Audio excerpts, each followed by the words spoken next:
ये है स्टोरियस और आज हम आपको सुनाएंगे सिगमंड फ्राइड की लिखी हुई बुक इंटरप्रिटेशंस ऑफ ड्रीम की बुक समरी।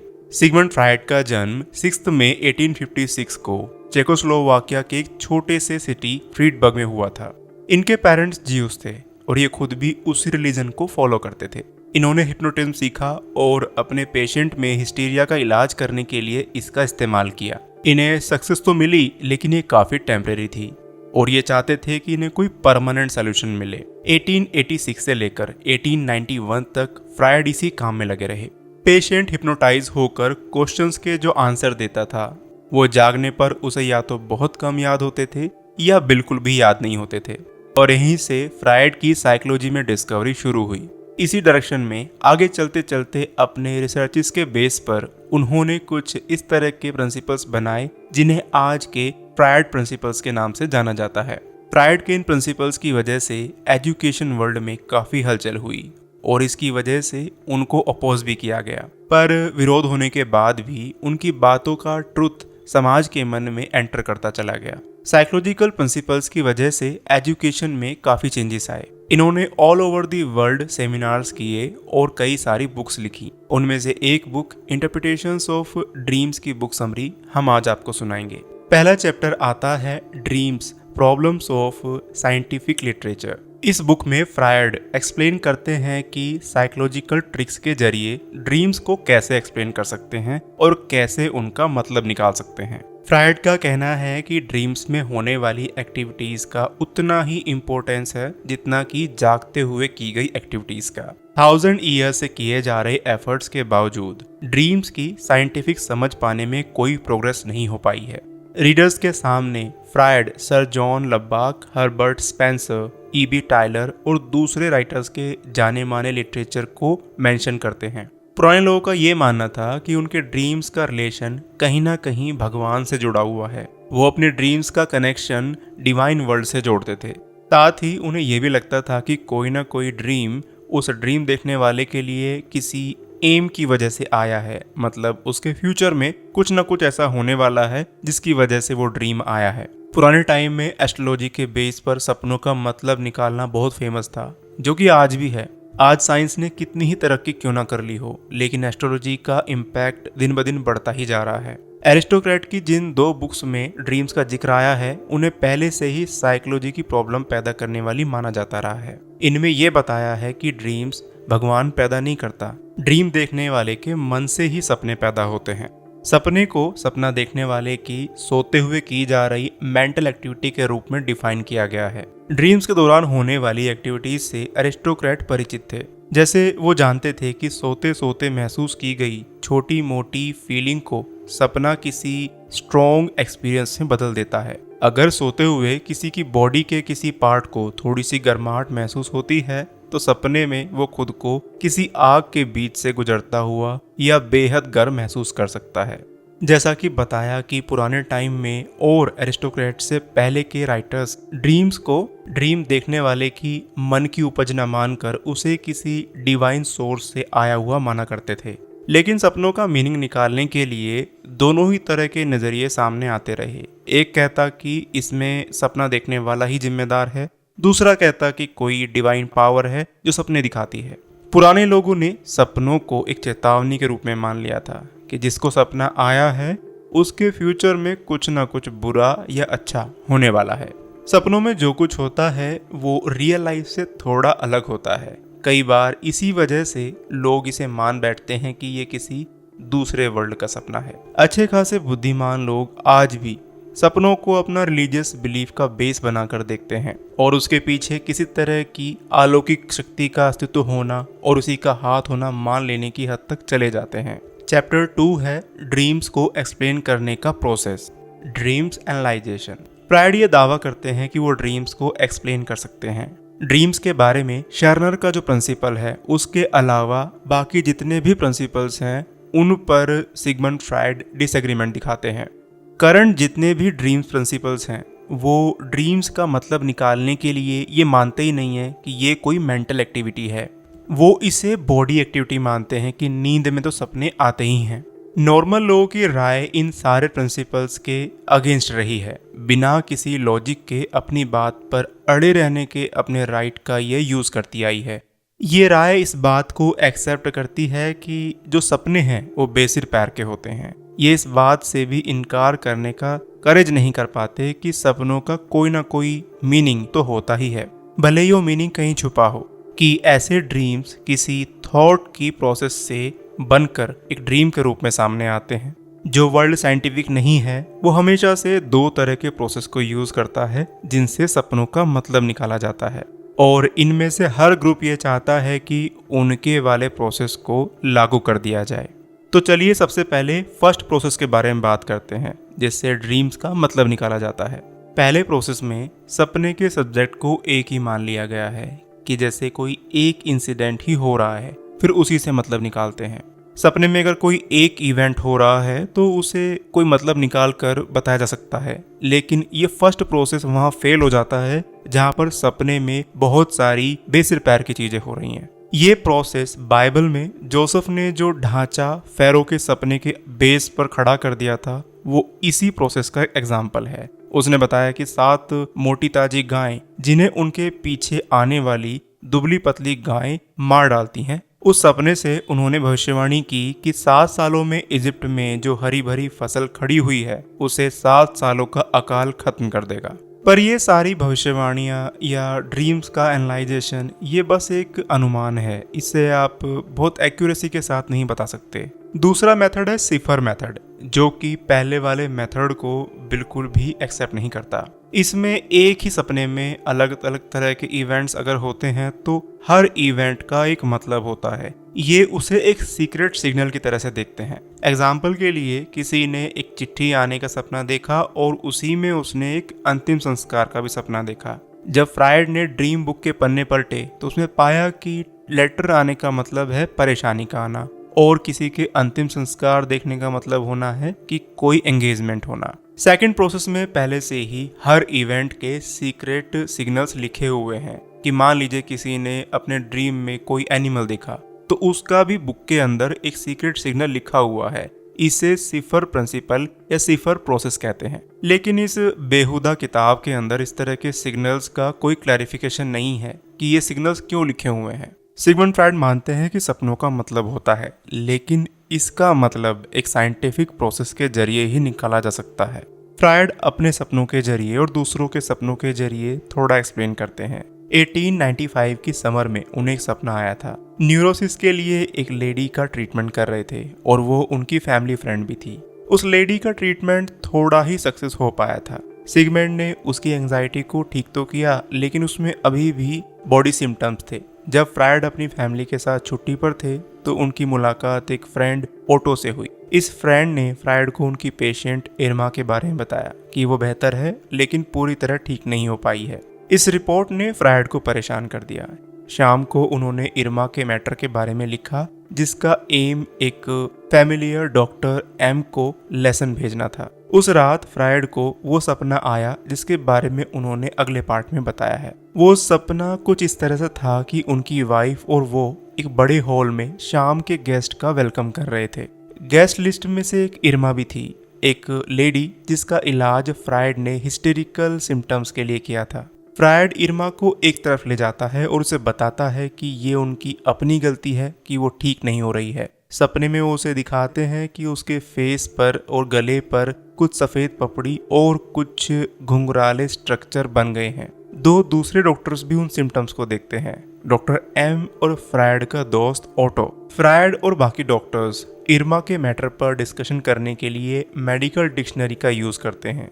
वो देखते हैं कि उसका कंधा इन्फेक्टेड है। ड्रीम में फ्रायड कंक्लूजन निकालता है कि ऑटो को उसे इतनी आसानी से इंजेक्शन नहीं देना चाहिए था। वो सपने में ये भी कहते हैं कि निडल साफ नहीं थी। फ्रायड ने सपने की एक्सप्लेनेशन एक एक करके एक लंबे एनालाइजेशन में की। वो इस बात पर ध्यान देते हैं कि किस तरह से सपना उनकी डेली एक्टिविटीज के इवेंट्स और लोगों को चेंज कर देता है या डिस्टॉर्ट कर देता है। वो जिन लोगों को जानता है वो सपने में अलग दिखते हैं। उनकी पेशेंट इरमा सपने में थोड़ी सी पेल और थोड़ी सी फूली हुई दिखाई देती है, और डॉक्टर एम की दाढ़ी नहीं है। ओटो ने अपनी लाइफ में किसी को इंजेक्शन तो दिया, लेकिन वो इरमा नहीं थी। सपने में ओटो ने इरमा को इंजेक्शन देकर उसके सिम्टम्स को और खराब कर दिया। फ्रायड सपने के फैक्टर्स के लिए थोड़े पर्सनल अटैचमेंट को चेक करते हैं, जो किसी भी ह्यूमनिफाइड ड्रीम बुक में नहीं मिल सकता था। सपने में इरमा को जो सिम्टम्स बताए जा रहे थे, फ्रायड ने वो किसी और पेशेंट के साथ एक्सपीरियंस किया था।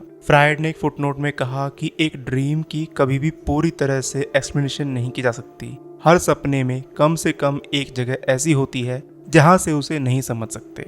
वो अपने सपने में इरमा को दी गई डांट का भी एनालाइजेशन करते हैं, जब वो कहते हैं कि अगर तुम्हें अभी भी पेन है तो ये तुम्हारी अपनी गलती है। यहाँ सिगमंड बताते हैं कि उनका ऐसा कहना ये दिखाता है कि इसमें डॉक्टर की कोई गलती नहीं है, इसमें पेशेंट को ही अपने पर काम करना होगा। मतलब ये कि वो ड्रीम उन्हें नॉन गिल्टी दिखा रहा था।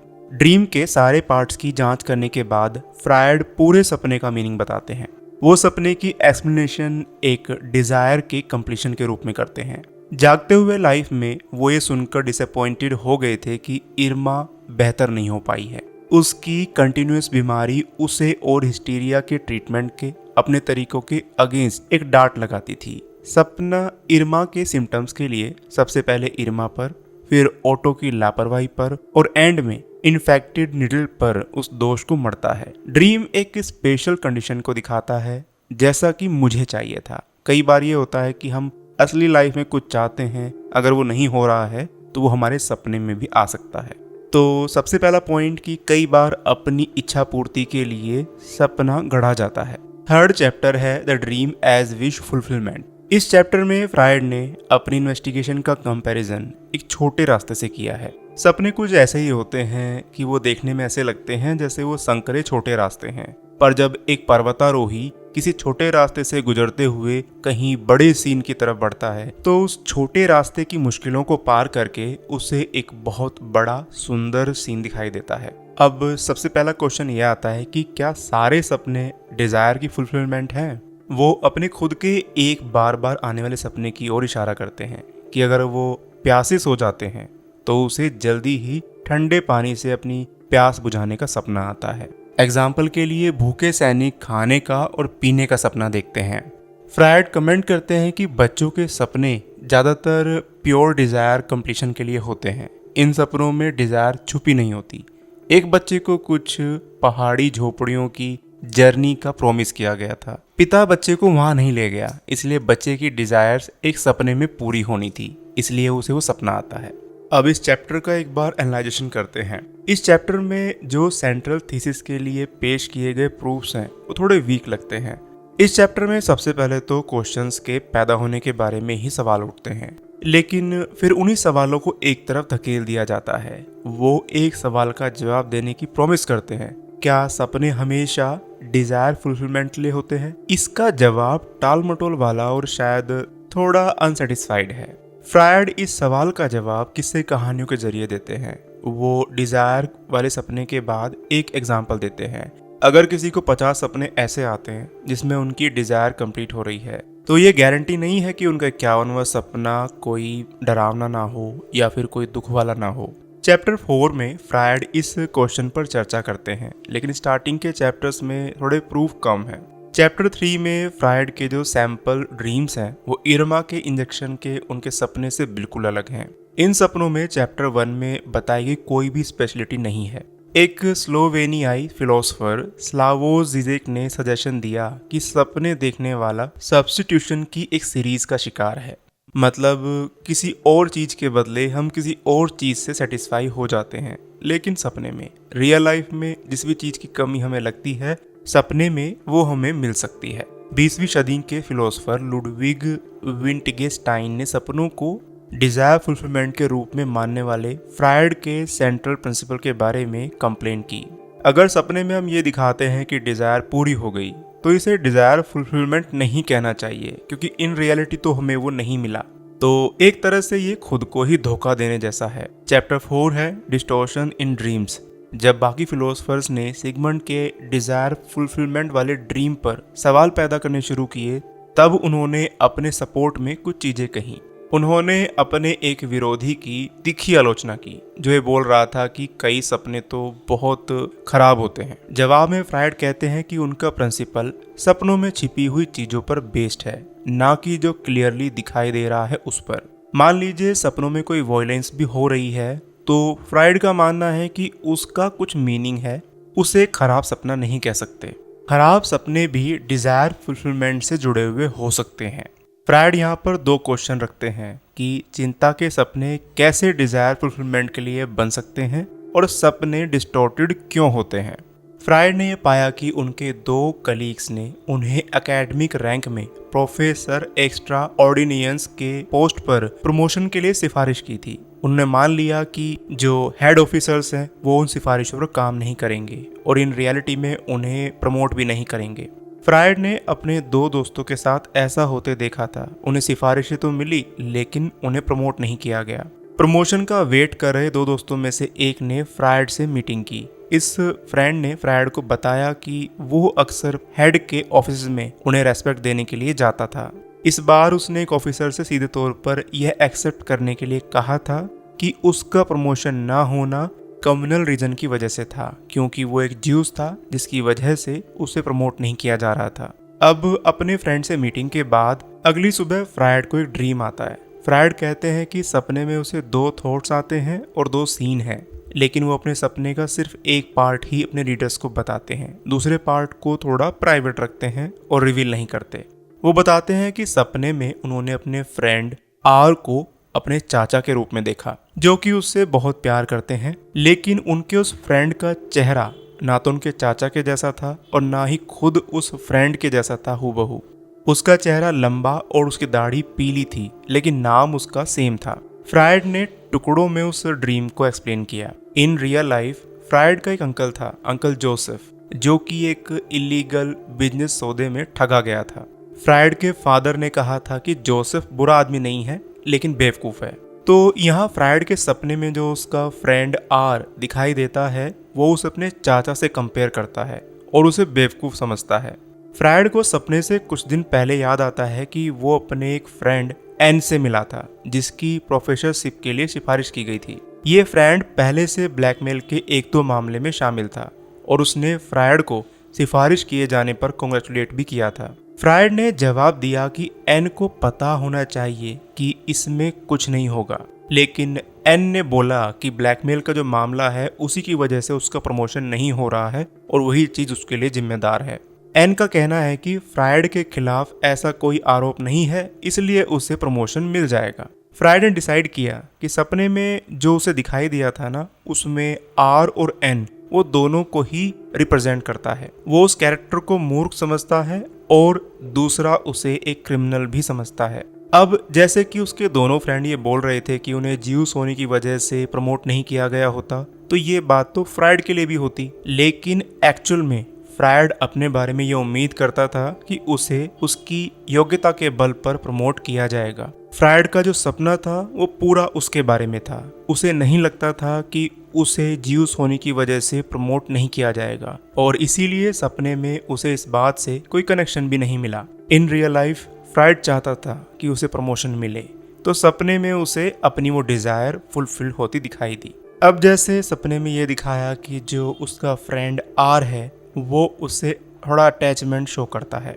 और यही सपने का डिस्टॉर्शन है, क्योंकि उसका अटैचमेंट दिखाने के बावजूद भी फ्रायड उसे बेवकूफ़ समझता है। तो यहाँ फ्रायड ये कहते हैं कि इस अच्छा दिखने में या अटैचमेंट दिखाने में एक हिडन मीनिंग छुपा हुआ है। यहाँ फ्रायड इस बात को अपने फ्रेंड आर की डिसीजन मेकिंग पावर से कनेक्ट करते हैं। फ्रायड ने एक लेडी पेशेंट के बताए गए सपने के बारे में बताया। उस लेडी का मानना है कि फ्रायड का प्रिंसिपल डिजायर फुलफिलमेंट वाली बात उसके ड्रीम पर तो इम्प्लीमेंट नहीं होगी। उसने ड्रीम देखा कि वो एक डिनर पार्टी देना चाहती है। संडे था और सभी शॉप्स बंद थी। वो एक कैटरर को बुलाना चाहती थी, लेकिन उसका टेलीफोन खराब था, इसलिए वो डिनर पार्टी नहीं कर सकती थी। ये सब उस लेडी ने अपने ड्रीम में देखा। अब इसका विश्लेषण कैसे किया? जो लेडी थी उसका हस्बैंड एक बूचर था। सपने से एक दिन पहले ही उस लेडी के हस्बैंड ने उससे आकर कहा कि वो एक्सरसाइज करके अपना वजन कम करना चाहता है। उस लेडी पेशेंट की एक फ्रेंड थी जो स्लिम थी, लेडी अपनी ही फ्रेंड से जेलसी भी करती थी। एक दिन उसकी फ्रेंड ने उससे ये कहा कि वो उसे डिनर पर कब बुला रही है, तो ये सारी बातें कनेक्ट होकर उसके ड्रीम में आई। वो लेडी एक्चुअल में नहीं चाहती थी कि उसकी फ्रेंड डिनर पर आए और उसके हस्बैंड को अट्रैक्ट करे, तो ड्रीम उसने कुछ इस तरह से देखा कि वो डिनर पार्टी अरेंज ही नहीं कर सकती ताकि ना उसकी फ्रेंड आए और उसकी शादी भी बची रह सके। तो एक्चुअल में वो अपने ड्रीम में अपनी ही डिजायर को फुलफिल कर रही थी। फ्रायड ने उसी सपने की एक और एक्सप्लेनेशन की। महिला ने कैवियर के बारे में किस्सा सुनाया था। वो कैवियर चाहती थी लेकिन वो महंगा था, इसलिए उसने इसे ना चाहने का नाटक किया और दावा किया कि वो इसे खाने के बजाय अपने हस्बैंड को कैवियर के बारे में चिढ़ाना पसंद करेगी। एक छिपी हुई डिजायर एक सपना हो सकती है। सपने में उसने खाने की इच्छा तो दिखाई, लेकिन उसके बदले में वो अपने सपने में अपनी उस इच्छा को पूरा करती है जिसमें उसकी फ्रेंड को वो ना मिले जो वो चाहती है। सपने नेगेटिव और पॉजिटिव दोनों हो सकते हैं, लेकिन कहीं ना कहीं इनका कनेक्शन हमारी डिजायर से होता है, या फिर उन मोमेंट्स में जिनमें हमें कुछ ना मिला हो तो हम चाहते हैं कि वो किसी और को भी ना मिले। एक हिस्टेरिकल रोगी आमतौर पर किसी सिम्टम्स में अपनी मेंटल कंडीशन दिखाता है। उसे पानी पीने का डर, घोड़ों से बचना, एक सीक्रेट पेन या बीमारी हो सकती है। लेकिन हिस्टेरिकल पहचानने में एक आदमी किसी और के एक्सपीरियंसेस को अपने सिम्टम्स के रूप में यूज कर सकता है। पेशेंट को डर था कि उसकी फ्रेंड उसके हस्बैंड के साथ उसे रिप्लेस कर देगी, इसलिए उसने सपने में अपनी दुबली सहेली को पहचाना और खुद को अपनी सहेली की जगह पर रख लिया।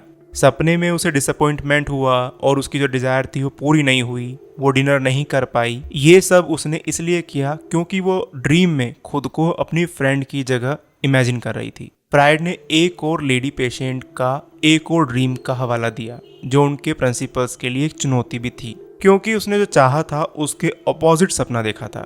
फ्रायड ने विरोधाभास को उसी तरह सोल्व किया। एक इच्छा की पूर्ति ना होना इन रियलिटी किसी दूसरी इच्छा की पूर्ति है। फ्रायड का कहना है कि इस पेशेंट की गहरी इच्छा ये थी कि फ्रायड अपने एनालाइजेशन में फेल हो, इसलिए एक इच्छा को पूरा न करने के उसके अपोजिट सपने ने वास्तव में एक इच्छा को पूरा किया, क्योंकि वो फ्रायड पर विक्ट्री चाहती थी। ड्रीम्स की इंटरप्रिटेशन की स्टार्टिंग में फ्रायड कहते हैं कि वो प्रूफ्स के लिए अपने ड्रीम्स का इस्तेमाल करेंगे। वो कहते हैं कि उनके न्यूरोटिक पेशेंट के ड्रीम्स के लिए उन्हें उनके न्यूरोसिस के डिटेल्स में जाना पड़ता है। हालांकि उनके पेशेंट्स के ड्रीम के रेट्स के साथ रियल मुद्दा चैप्टर 4 में क्लियर हो जाता है। इन ड्रीम्स के डेवलपमेंट में फ्रायड शामिल हैं। फ्रायड के पेशेंट शायद उनके साथ सपोर्ट कर रहे थे, इसलिए स्टार्टिंग में जो बात उन्होंने कही थी कि वो अपने ही ड्रीम्स यूज करेंगे, उनसे हटकर उन्होंने अपने पेशेंट के ड्रीम्स भी यूज किए। चैप्टर 4 में फ्रायड अपने पेशेंट्स को अपने फेवरेट स्टूडेंट्स और अपने ओपोनेंट्स दोनों के रूप में देखते हैं। तो यहाँ पर interpretations of dreams book summary का पार्ट 1 खत्म होता है। हम जल्द ही इसका दूसरा पार्ट लेकर आएंगे। आपको बुक समरीज कैसी लग रही हैं कमेंट सेक्शन में लिखकर बताएं। फिर मिलते हैं आपसे एक नई बुक समरी के साथ, तब तक के लिए नमस्कार।